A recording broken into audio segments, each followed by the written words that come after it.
Hello everyone. So in today's video we are going to be talking about antimicrobial agents which are being used in parenteral preparations.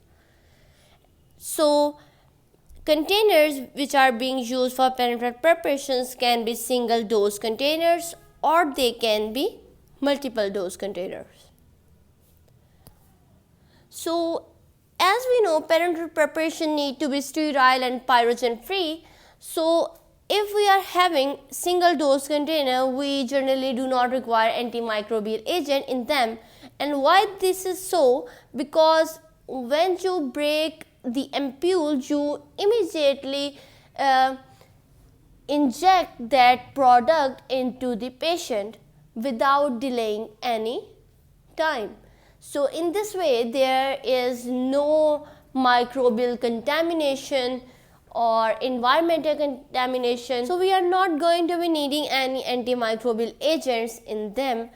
So if we talk about multiple dose container, we are going to be taking multiple doses from the same container, and when we do this thing, what actually happens, there is chances that your needle contaminate the product, and in this way we actually need antimicrobial agents. For example, if you ever have seen insulin vials, what we do is that we withdraw product multiple times, and in that scenario there is chances of contamination of the product. So we actually want to inhibit any kind of microbial growth in that container.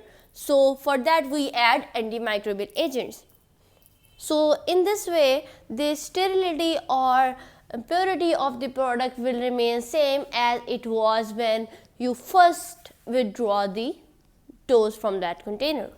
So in case of multiple dose container, we actually need antimicrobial agent. Now what USP, that is United States Pharmacopoeia, suggests? It suggests that antimicrobial agents in bacteriostatic or fungistatic concentration must be added to parenteral preparations in multiple dose containers. So we need to add this much concentration of antimicrobial agent which can inhibit the growth of fungus cells or bacterial cells. But if we talk about European Pharmacopoeia, it requires multiple dose product to be bactericidal or fungicidal. They must be present in adequate concentration at the time of use to prevent the multiplication of microorganisms. We also have some tests which actually tell us the antimicrobial preservation effectiveness, and in this way we can actually know how much antimicrobial agent is effective in that parenteral preparation. As we know, antimicrobial agents themselves can be toxic, so we need to know the exact concentration of antimicrobial agent which is required to be added in that particular parenteral preparation. So USP prescribes maximum volume and concentration limits for those commonly used parenteral products.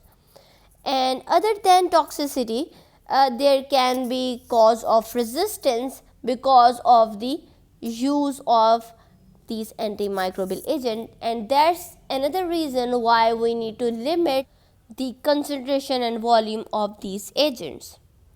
So toxicity and resistance are the two main reasons why we need to limit the volume and concentration of these agents in parenteral preparation, because excess of anything can cause harm.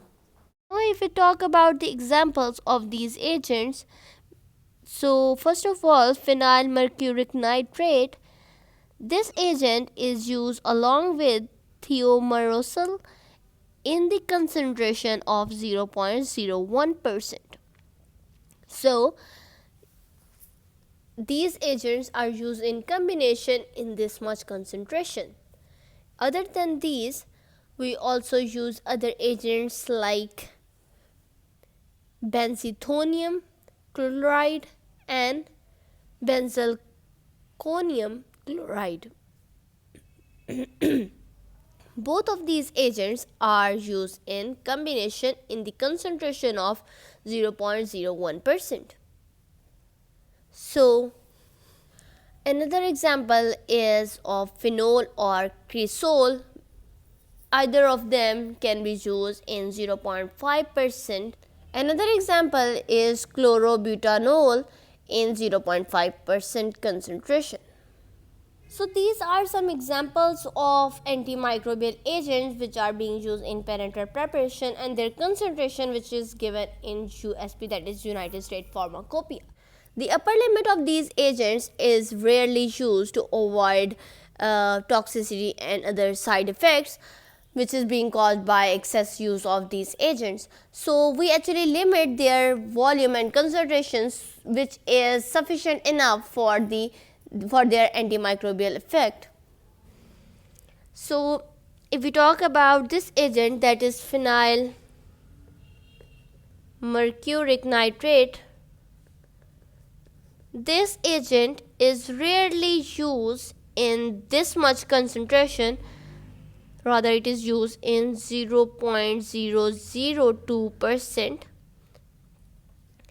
And next, if we talk about methyl parahydroxy benzoate and propyl parahydroxy benzoate and benzyl alcohol.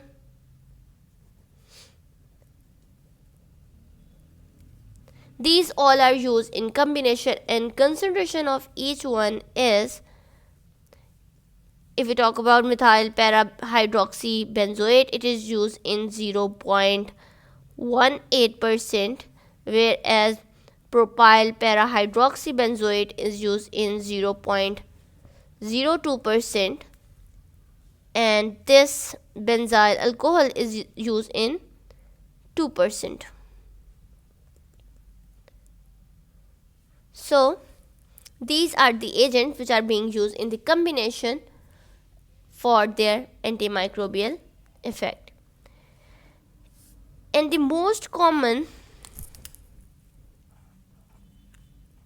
agents which are being used for parenteral preparations include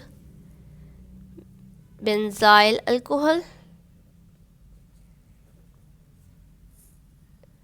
and phenol and parabens. These are the agents which are widely used for their antimicrobial action in injectable products. So in injectables, they are widely used.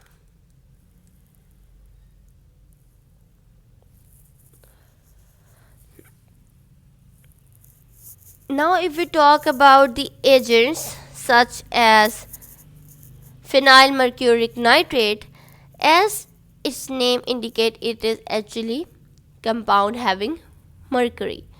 So it can cause mercury toxicity. So that's the reason why this agent is not now being used as antimicrobial agent for parenteral preparation because of its concern about mercury toxicity. But in all products it is still being used. In oleaginous products, no antimicrobial agent commonly employed appear to be effective. However, it has been reported that hexylresorrenol in concentration of 0.5% and phenylmercuric benzoate in concentration of 0.1% are moderately bactericidal. Now if we talk about the preparation which are actually having therapeutic agent which itself has antimicrobial or antibacterial properties. So in those preparation we actually do not need to add any kind of antimicrobial agent, because the preparation itself has the ability to prevent the growth of any microbial agent. Now, another factor that should be considered before adding any antimicrobial agent is that antimicrobial agent must be studied with respect to compatibility with all the components present in that formulation. In addition, their activity must be evaluated in the total formula of the parenteral preparation. It is not uncommon to find a particular agent effective in one formulation and ineffective in other formulation. So this thing should be considered, that you cannot add one antimicrobial agent in all of the parenteral preparations. You have to check that if it is compatible for that preparation or not, and then you can add respective antimicrobial agent in that preparation. So possibly this is due to the effect of various components present in the formula of a biological active or availability of the compound. So for example, if we talk about para-hydroxybenzoic acid, this agent is used as antimicrobial agent, but if your formulation is having polysorbate 80, that is a macromolecule, so what happened that this polysorbate 80 actually inactivate the esters of para-hydroxybenzoic acid, and in this way when the inactivation of esters happen, this actually lead to inactivity of antimicrobial effect of para-hydroxybenzoic acid. So this is actually inactive for its antimicrobial effect. Another example is of phenylmercuric nitrate, which is being reduced by sulfide residues in the rubber closure. So this rubber closure actually release sulfide residues, which then ultimately cause the reduction of phenylmercuric nitrate, and in this way this phenylmercuric nitrate is no longer effective for its antimicrobial activity.